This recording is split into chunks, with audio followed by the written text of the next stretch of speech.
Olá, meus queridos, que bom estarmos novamente aqui, mais uma quarta-feira, 20 horas. Já postamos vídeo novo aqui para você aprender um pouquinho mais sobre o Gênesis, ou corrigindo, para nós aprendermos, porque toda vez que a gente estuda a Bíblia Sagrada, você não apenas reafirma aquela fé, aquele contato gostoso com o livro, com a palavra de Deus, como você sempre aprende coisas novas. A Bíblia, eu poderia falar que é um aplicativo que não precisa nem de update, porque ela mesma se atualiza a cada dia. Aliás, a palavra do Senhor se renova a cada manhã, foi dito pelo profeta. Jesus também comparou a Bíblia de maneira muito sábia a um baú. Ele falou, todo verdadeiro escriba no reino de Deus, todo verdadeiro conhecedor do reino de Deus é como um escriba que tira de um baú coisas novas e coisas velhas, coisas antigas e coisas novas. Essa é a palavra de Deus. E vamos começar então invocando a presença de Deus, o autor da Bíblia. Já vou marcar aqui o iniciozinho da nossa aula e nós vamos começar a oração de hoje, tá bem? Incline a sua fronte e falemos com Deus. Amado Senhor, Deus, Rei do Universo, estamos estudando as maravilhas da Tua criação, estamos estudando a Bíblia Sagrada. Muito obrigado, ó Pai, por esse maravilhoso livro. Muito obrigado pelo entendimento que nós podemos ter através do Teu Santo Espírito das páginas preciosas da Bíblia Sagrada.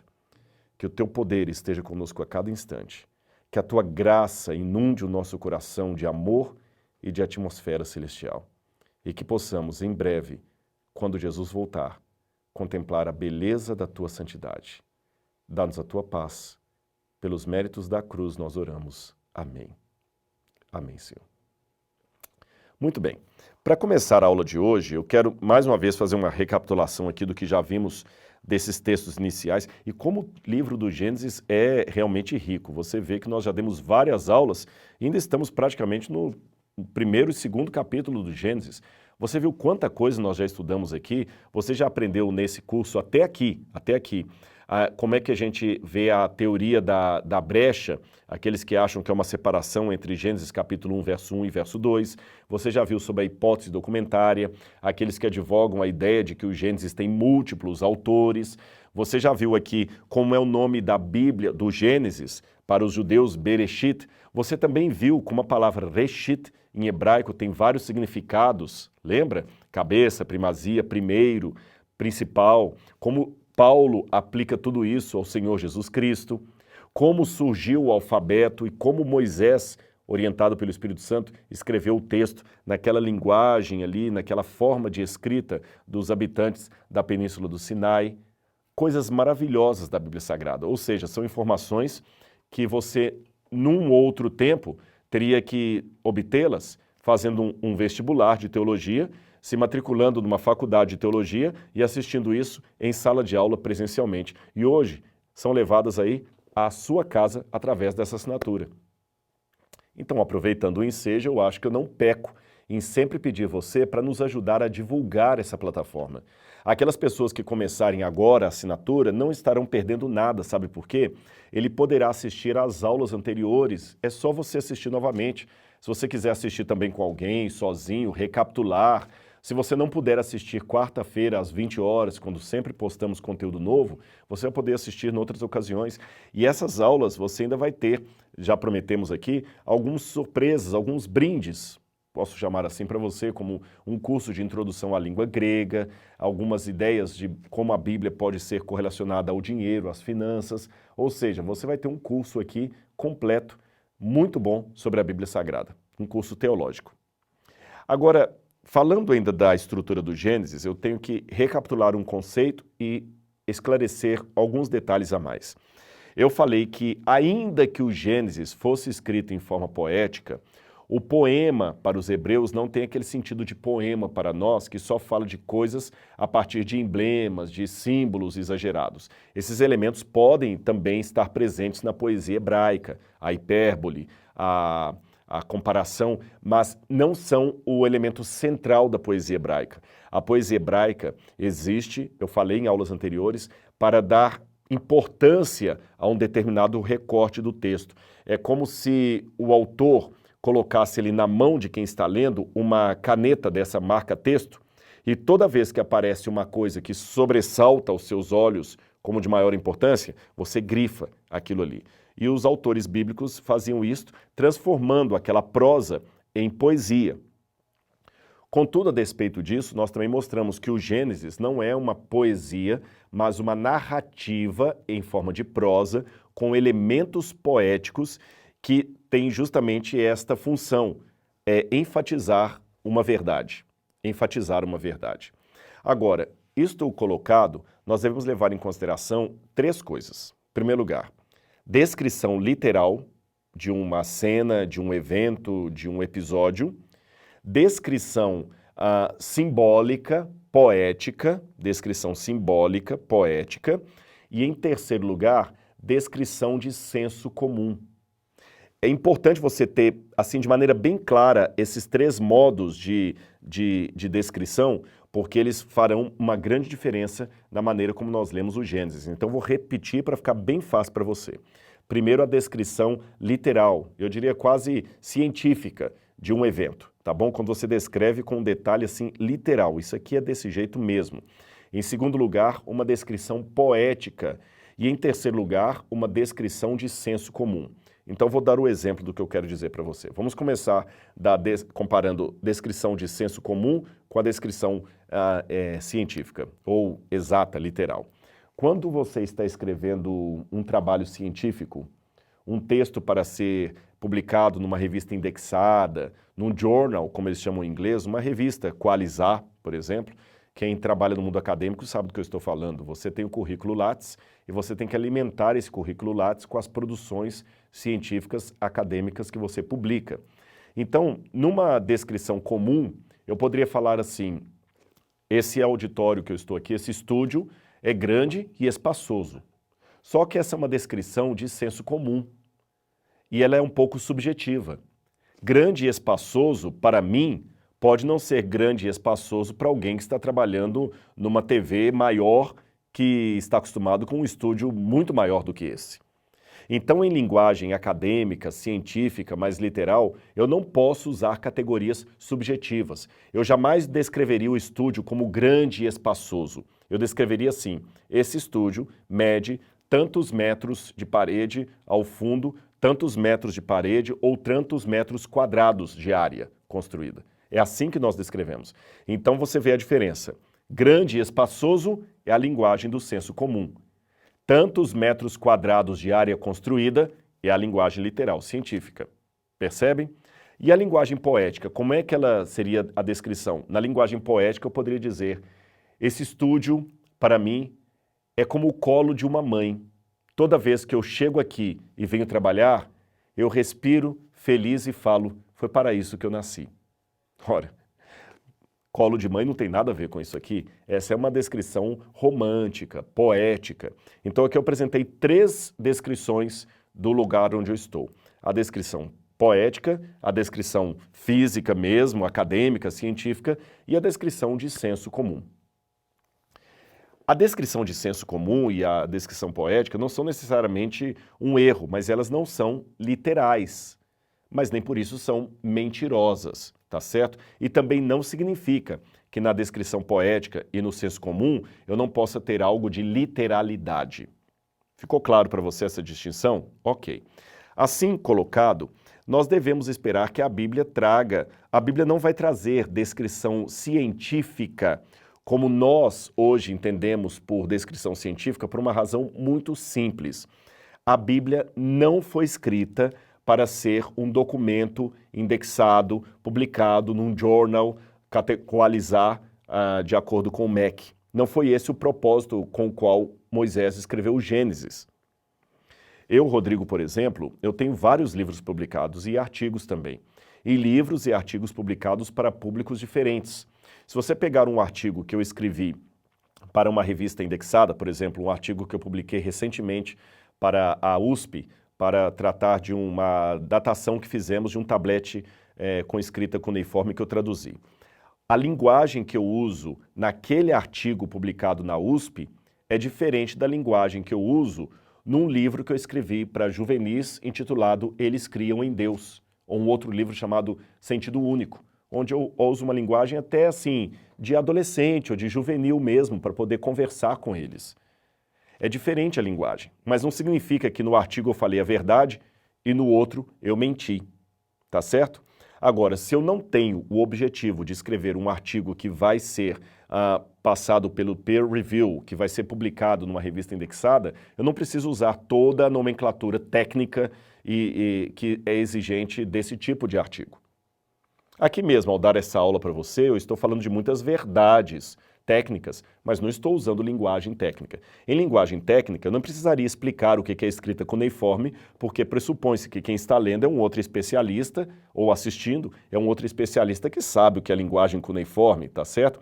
Você não precisa explicar para um médico que o que é por exemplo, uma dermatite, que é a inflamação da pele. Um médico pressupõe que ele já sabe que dermatite é inflamação da pele. Você conseguiu perceber a diferença entre uma coisa e outra? Portanto, é inútil ou inócuo ficar tentando procurar na Bíblia descrições científicas da realidade.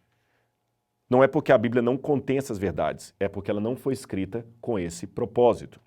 Por outro lado, também é inócuo ficar a partir desse anacronismo, falar assim, bom, já que a Bíblia não foi escrita com linguagem científica, logo ela não possui verdades científicas. Isto é um exagero, é outro absurdo que pode ser dito, porque a linguagem científica ela é muito recente no mundo humano, a partir do século XVI para cá, quando começa a Revolução Científica da Europa, ali de Francis Bacon, e outros mais que eu poderia mencionar aqui, Copérnico. Antes não havia isso.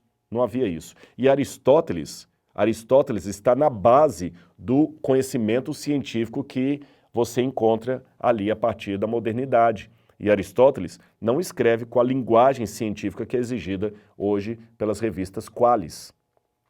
Então você vai encontrar na Bíblia verdades científicas descritas com linguagem popular, comum. Aliás, a bem da verdade, até mesmo cientistas não conseguem fugir por completo da linguagem comum. Quer exemplo? O cientista mais renomado vai falar do átomo e da energia nuclear e do átomo. Ora, se você for olhar ao pé da letra, o átomo não é um átomo.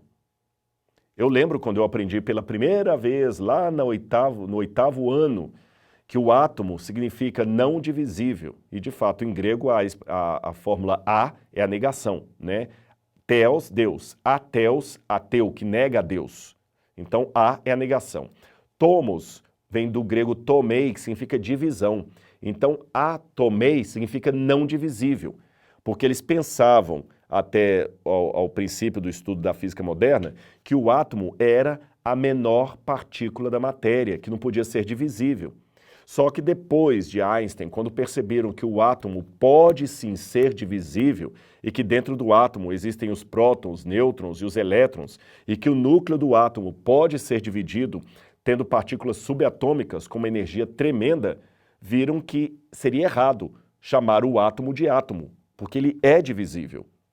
Porém, nenhum livro corrigiu a linguagem. Até hoje você pode, mesmo em linguagem científica, mesmo no artigo indexado, você escrever as propriedades do átomo. Ora, se a ciência mais exata, que é a física, continua chamando átomo aquilo que não é átomo, por que eu vou exigir da Bíblia uma precisão de descrições que nem a ciência tem? Qualquer erudito, qualquer filósofo, qualquer cientista, até mesmo um astrônomo, pode exclamar com emoção no peito, que lindo o nascer do sol na floresta. E todos nós sabemos que o sol não nasce. É a Terra que no seu giro permite que durante um momento o sol fique escondido, no outro momento ele fica aparentando, mas o sol não nasce e nem se põe. Mesmo assim, continuamos falando o nascer e o pôr do sol. Você percebeu, então, que mesmo a linguagem humana que nós usamos, ela não é exatamente exímia em descrever a realidade? Então, alguns críticos da Bíblia ficam, às vezes, desdenhando da palavra de Deus, quando a Bíblia fala, por exemplo, da chuva, e ela fala das janelas do firmamento. Eu vou ler aqui para você um exemplo. Quando você tem aqui a questão do dilúvio, aqui diz Gênesis, capítulo 7, versículo 11. Aí fala assim, no ano 600 da vida de Noé, nos 17 dias do segundo mês, nesse dia, romperam-se as fontes do abismo e as comportas do céu se abriram. Uma vez eu vi um cientista ridicularizando a Bíblia. Gente, as comportas do céu se abriram, como se o céu tivesse portinholas, que alguém abriu a portinhola e começou a cair água. Ridículo, o céu não tem portinhola. É que quando o autor do Gênesis escreveu isso aqui, tadinho, ele não sabia nada de ciência, ele não sabia nada de astronomia, ele achava que o céu era um espaço físico que tinha janelas. Aí quando você abre aquelas janelas, aquelas comportas, aí todo o aguaceiro que está ali em cima cai na terra. Ele não sabia que é a partir da nuvem, da evaporação, por isso ele escreveu desse jeito. O mesmo cientista que depois desse desdém da Bíblia vai falar de átomo daquilo que também não é átomo. Imagine eu voltar-se para esse cientista a mesma crítica que ele fala da Bíblia. Ah, coitadinho, ele está chamando de átomo porque no tempo dele eles não sabiam que o átomo é divisível e que tem partículas subatômicas. Coitadinho. Por isso que ele continua chamando o átomo como se fosse a menor partícula da matéria, coisa que não é. Percebeu? A Bíblia usa às vezes a linguagem do senso comum. Agora eu quero fazer uma correção de algumas traduções aqui. Na Bíblia aí você tem Gênesis capítulo 1, versículo 6. Quando vai falar do céu, fala assim: haja um firmamento no meio das águas e separação entre águas e águas. O que a Bíblia está colocando é a diferença entre a água que está em cima e a água que está embaixo.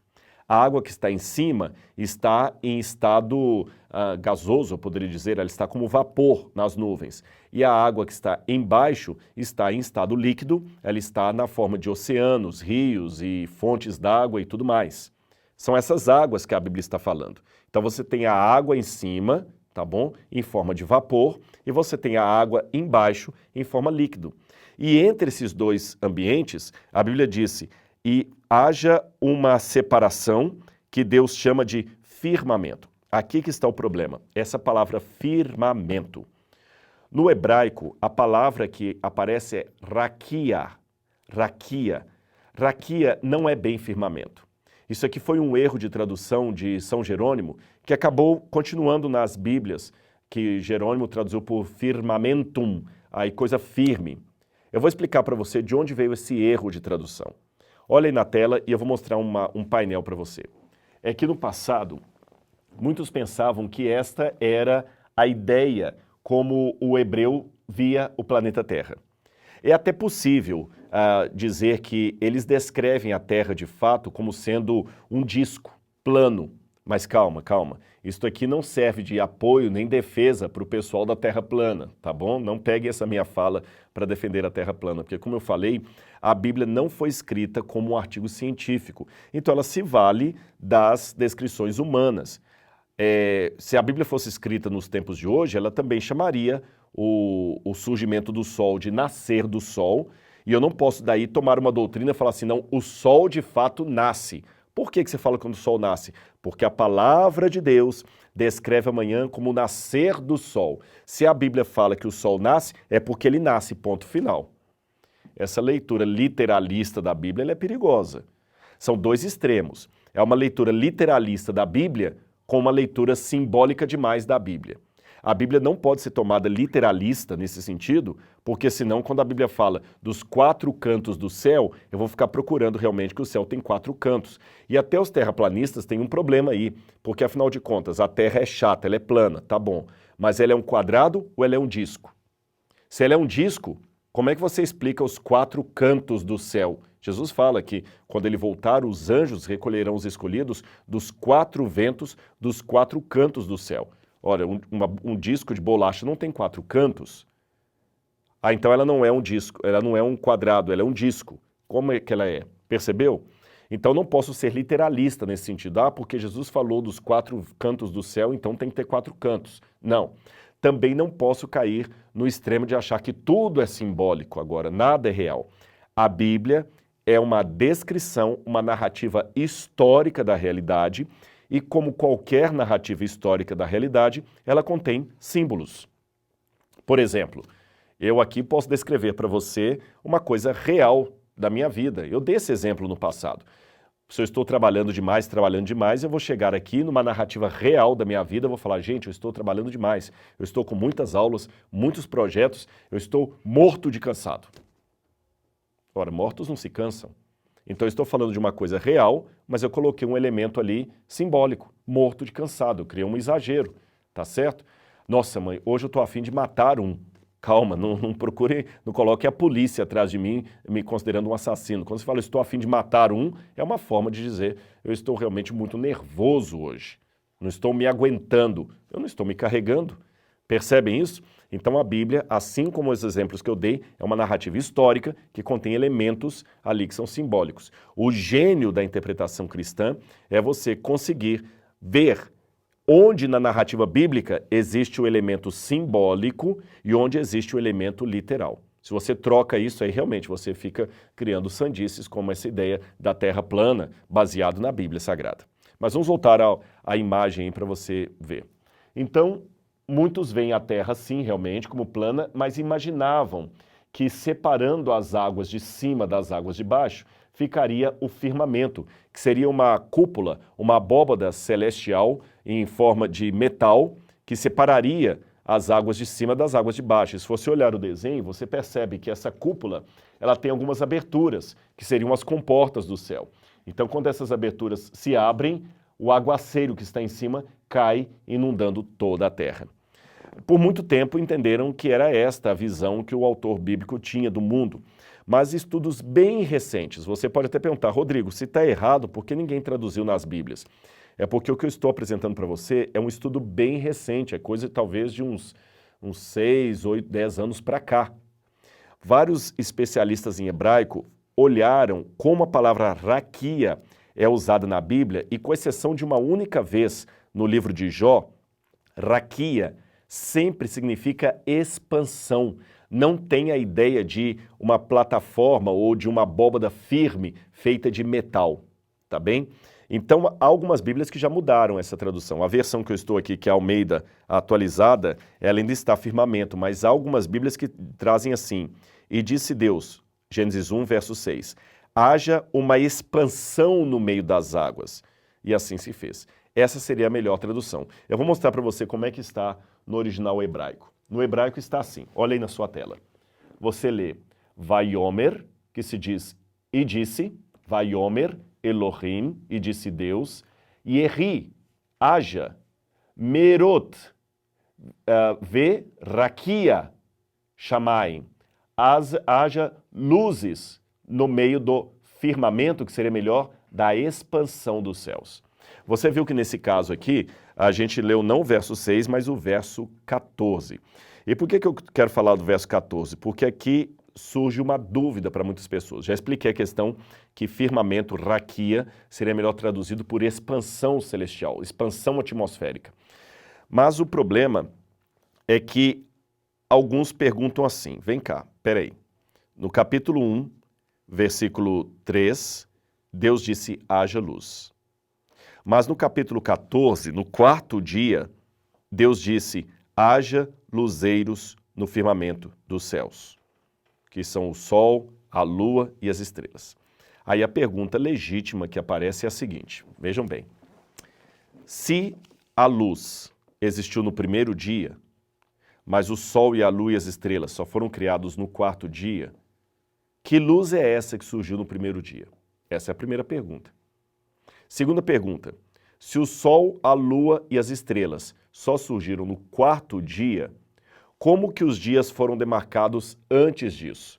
Porque a Bíblia sempre fala, houve tarde de manhã o primeiro dia, houve tarde de manhã o segundo dia, houve tarde de manhã o terceiro dia. Hoje os dias, nós sabemos, são demarcados pelo lado escuro, pela parte escura e a parte clara, que formam num total 24 horas. Como que isso foi demarcado antes do quarto dia, sendo que a Bíblia diz que os firmamentos, que os luzeiros, perdão, foram criados apenas no quarto dia? Vamos devagar que eu vou explicar para você. Primeiro, deixe-me falar sobre essa expressão luzeiros, que também tem confundido alguns. Luzeiro, para alguns, seria fonte de luz. Se é fonte de luz, sol tudo bem, estrelas tudo bem, mas a lua não é uma fonte de luz.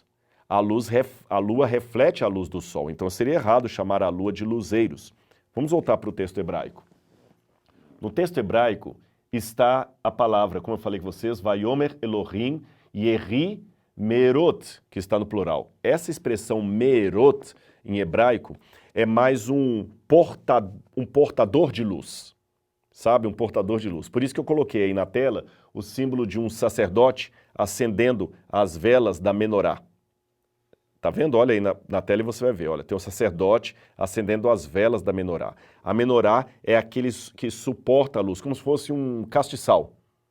Então você pode entender Merot como castiçais, como amparadores de luz, tá certo? Jesus fala assim, vós sois a luz do mundo, ninguém acende uma candeia para colocá-la debaixo do alqueire, mas no velador que ilumina todos os que estão na casa.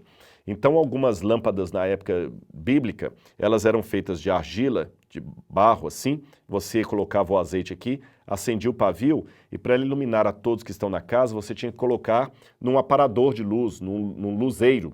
E esse lugar poderia ser, às vezes, na parede, um triângulo, que você fazia assim na parede, aquele fundo, você fazia um buraquinho em forma de triângulo, você colocava a lamparina ali, aí ela ilumina todos os lugares, ou você pode pendurar no teto, numa barraca, por exemplo, numa tenda, as cordas assim, colocar um pratinho e você coloca a luz ali.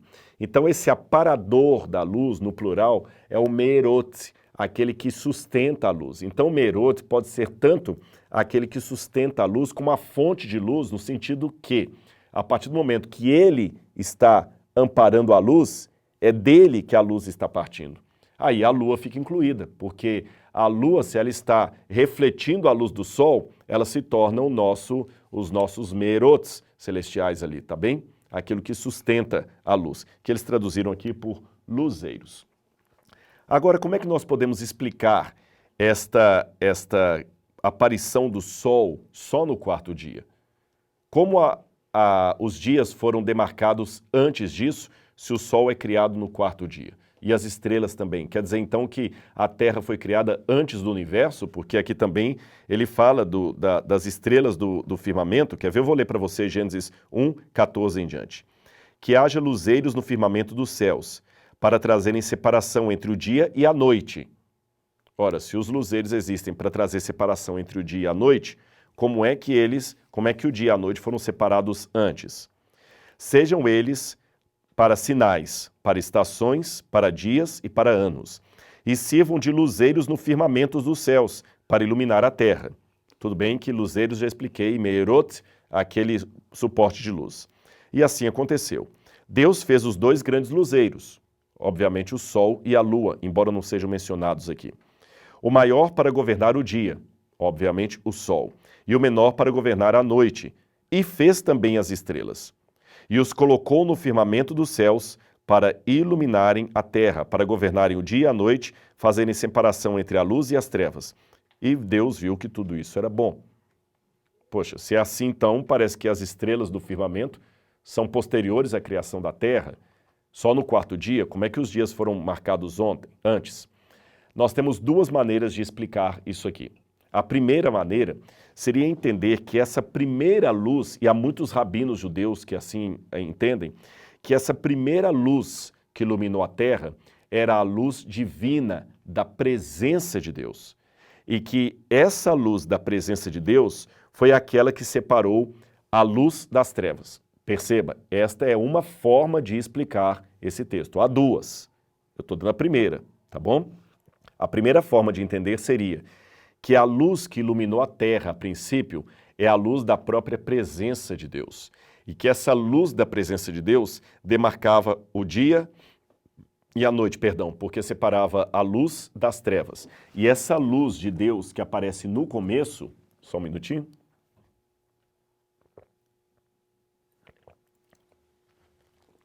E essa luz de Deus que aparece no começo, Deus já projetou para deixar o sol e a lua no quarto dia para simbolizarem a presença de Deus ali, cuidando dos seus filhos. Por isso que até a volta de Jesus você vê que a lua e as estrelas e o sol são sempre sinais da volta de Cristo a esse mundo. Então alguns entendem assim. Há uma variante disto que eu acho assim, perigosa, que é aqueles que trabalham, Humphrey é um exemplo disso, é um físico americano, mas eu discordo dessa visão, que eles trabalham com a ideia de que o universo inteiro tem 6.000 anos e que as estrelas também foram criadas no quarto dia com o universo. Deus criou primeiro a Terra, depois criou o universo. Eu acho meio fantástico demais isso aí, eu não compro muito essa ideia não. Porém, a hipótese de que Deus teria feito primeiro a sua luz como divisor entre o dia e a noite e que só no quarto dia o sol e a lua foram criados, as estrelas eu vou explicar depois, isso aí parece fazer um certo sentido. Eu vou explicar a vocês por quê. Vamos olhar aí na tela algumas passagens da Bíblia que mostram como a luz de Deus realmente é usada para iluminar a terra e demarcar os dias. Abram a Bíblia comigo no Salmo 27, versículo 1. Vamos ver o que diz o Salmo não tem capítulo, né? O Salmo 27, versículo 1. Diz assim: O Senhor é a minha luz e a minha salvação. De quem terei medo? Tá bem? O Senhor é a minha luz. Então, a luz que demarcaria o brilho, a iluminação da terra nos 3 primeiros dias, seria a própria luz de Deus. Vamos ver outra passagem? Salmo 104, verso 2. Salmo 104, verso 2. Assim descreve o Senhor: coberto de luz como um manto, tu escondes o céu como uma cortina. Olha que interessante, eu vou ler até o verso 1. Bendiga minha alma ao Senhor. Senhor Deus meu, como tu és grandioso, estás revestido de glória e majestade, coberto de luz como um manto, tu estendes o céu como uma cortina. Aliás, uma coisa que os beduínos sempre imaginavam, que o céu é como se fosse uma cortina da tenda de Deus. E essa cortina, por estar velha, ela teria alguns buraquinhos que formariam as estrelas, que na verdade seriam apenas os buracos do pano celestial, refletindo pedacinhos da glória de Deus que está por detrás de tudo aquilo ali. É uma visão beduína do deserto, mas eu acho muito romântica, muito bonita. Bom, o fato é que a Bíblia não esconde a ideia de Deus como sendo um ser iluminado, coberto de luz, um ser que é a própria luz. Vamos ler mais uma passagem? Vamos ver agora o Salmo 118, 27. Salmo 118, verso 27. O Senhor é Deus, Ele é a nossa luz. Adornem a festa com ramos e até as pontas do altar. O Senhor é Deus, Ele é a nossa luz. Vamos ver mais passagens? Isaías capítulo 16, verso 19. Isaías, capítulo 16, verso 19. Isaías 16, verso... Não, acho que está errado. Isaías 16, 19. Esse texto aqui, deixa-me ver, depois eu tenho que ver esse texto de Isaías, está errado. Não é Isaías 16, 19. Esse aqui depois nós vamos corrigir, vamos ver qual que é o texto correto, tá bom? Esse aí nós vamos pular. Tiago, capítulo 1, verso 17. Tiago, capítulo 1, verso 17. Hebreus e Tiago, capítulo 1, verso 17. Vamos ver aqui. Tiago 1, 17. Aqui diz assim: toda boa dádiva e todo dom perfeito vem lá do alto, descendo do Pai das luzes, em quem não pode existir variação ou sombra de mudança. Deus é chamado de o Pai das luzes. Então você vê por essas passagens que Deus na Bíblia, ele é colocado como luz. Aí, para fechar isso aqui, você nota também que no Apocalipse, capítulo 21, verso 23, os dias da Nova Jerusalém são demarcados pela própria presença de Deus.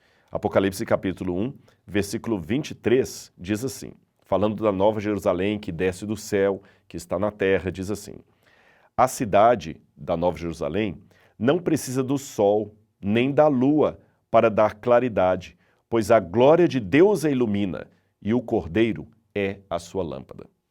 Então, com base nesses versículos da Bíblia, você vê que é possível, é razoável nós entendermos que no começo a luz que fazia a divisão entre dia e noite era a luz da própria presença de Deus e que o sol, a lua, só entraram em atividade no quarto dia. Esta é uma explicação plausível para mim. Mas existe uma outra explicação que eu também considero razoável. E nós devemos ser honestos. Há coisas na Bíblia que você pode bater o martelo e falar, é isso aqui e acabou. Há coisas na Bíblia que eu tenho que ser honesto e falar, eu ainda não tenho luz sobre esse assunto.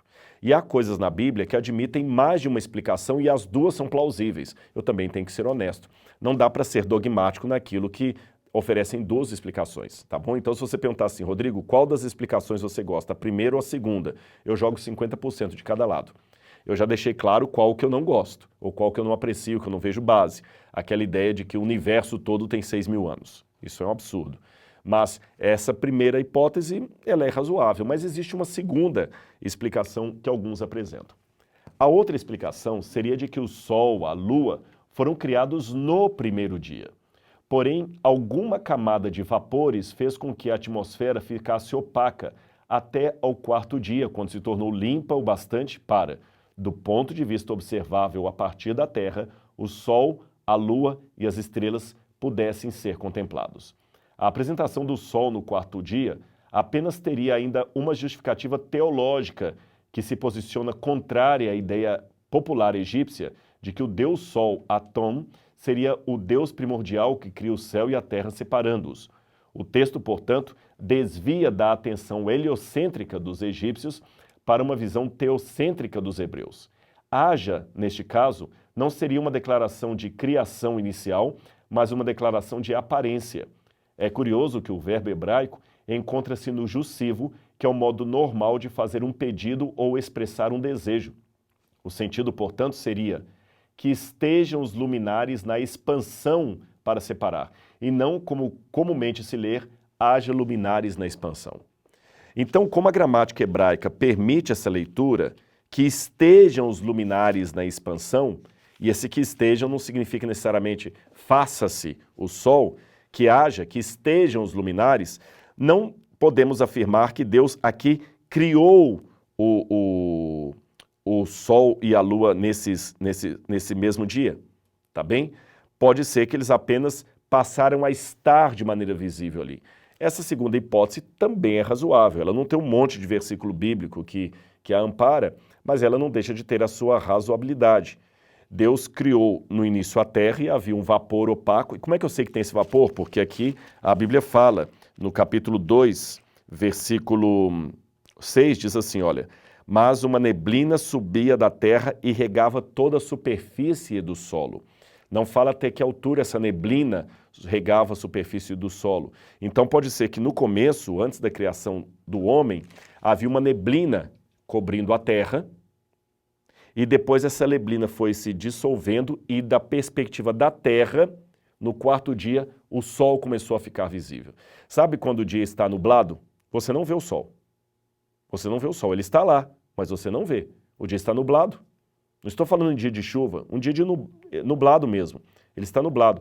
Se estiver nublado de dia, você não vê o sol. Se estiver nublado de noite, você não vê nem a lua, nem as estrelas. E como o Gênesis capítulo 2, verso 6, diz que uma neblina subia da terra e regava toda a superfície do solo, não é irrazoável também supor, como possibilidade, que havia uma neblina espessa nos 3 primeiros dias da criação e do ponto de vista do observador terrestre, somente no quarto dia que essa neblina se desfez e o sol e as estrelas surgiram ali no firmamento, tá bom? E que eles hajam no firmamento, que eles estejam ali, pode ser essa leitura do hebraico. Agora, também tem uma razão teológica para Moisés ter colocado isso aqui. Quando você analisa a criação no ponto de vista dos egípcios, eu fiz menção disso em aula anterior, eles dizem que havia ali os elementos siderais, o universo que se autogera.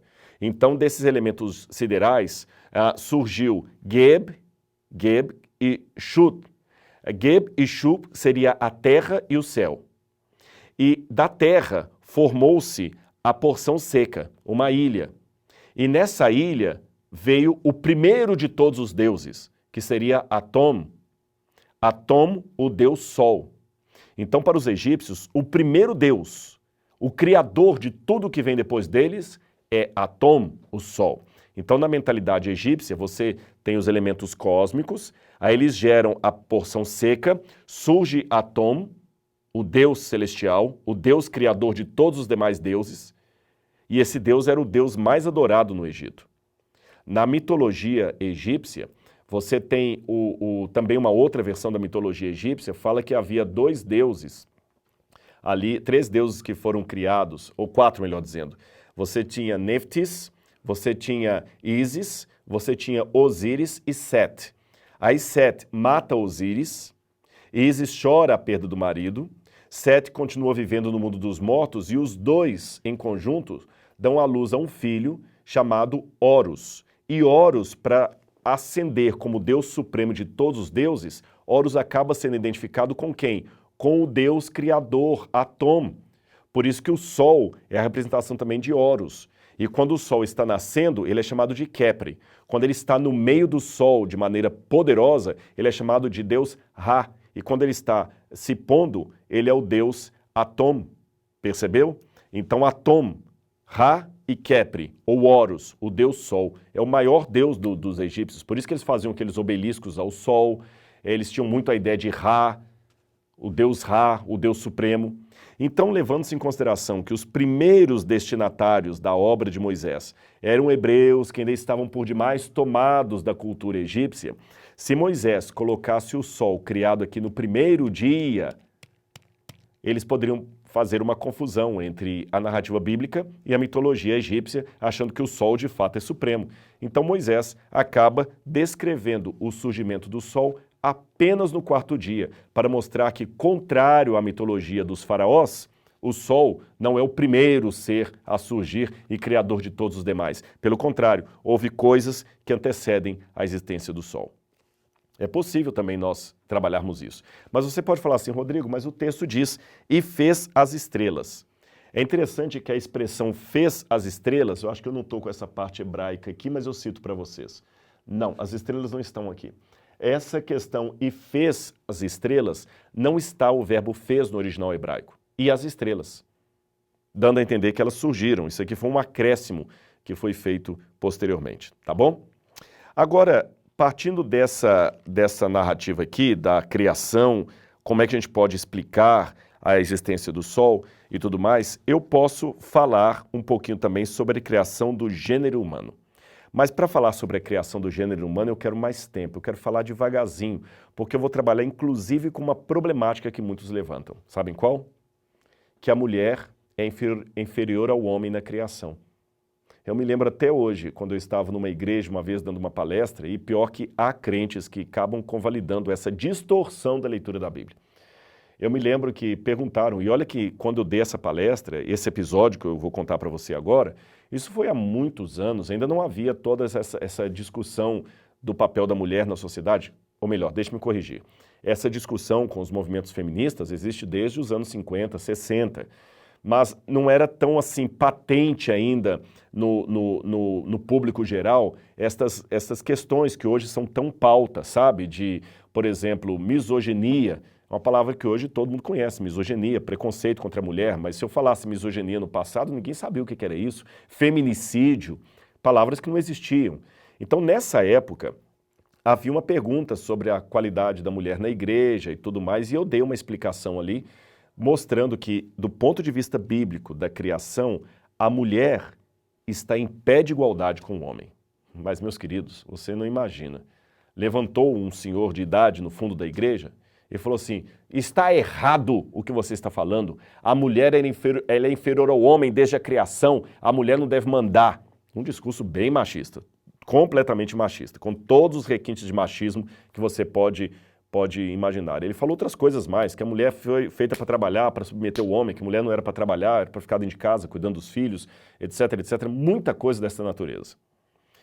Eu não quero transformar aqui o final da aula numa pauta sobre questão de machismo e feminismo, mas apenas quero trazer isso aqui como problemática para a gente trabalhar na aula que vem, tá bem?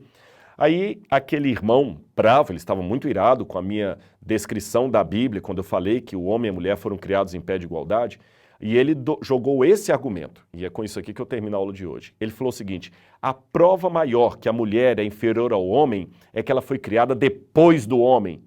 O homem foi criado primeiro, porque o homem é a coroa da criação de Deus. Depois que veio a mulher, ela é criada depois do homem. Eu calmamente esperei aquele irmão terminar, calmamente assim.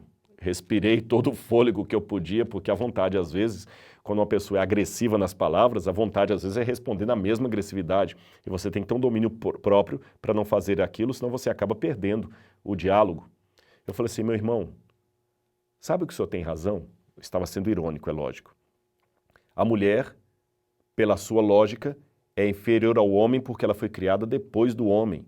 E ele fala, é isso. Eu falei, exatamente. Então o homem também é inferior aos animais, porque ele foi criado depois dos animais. Está no Gênesis. Deus criou primeiro os animais, depois criou o homem. Se o que vem antes é superior, então os animais são superiores à humanidade.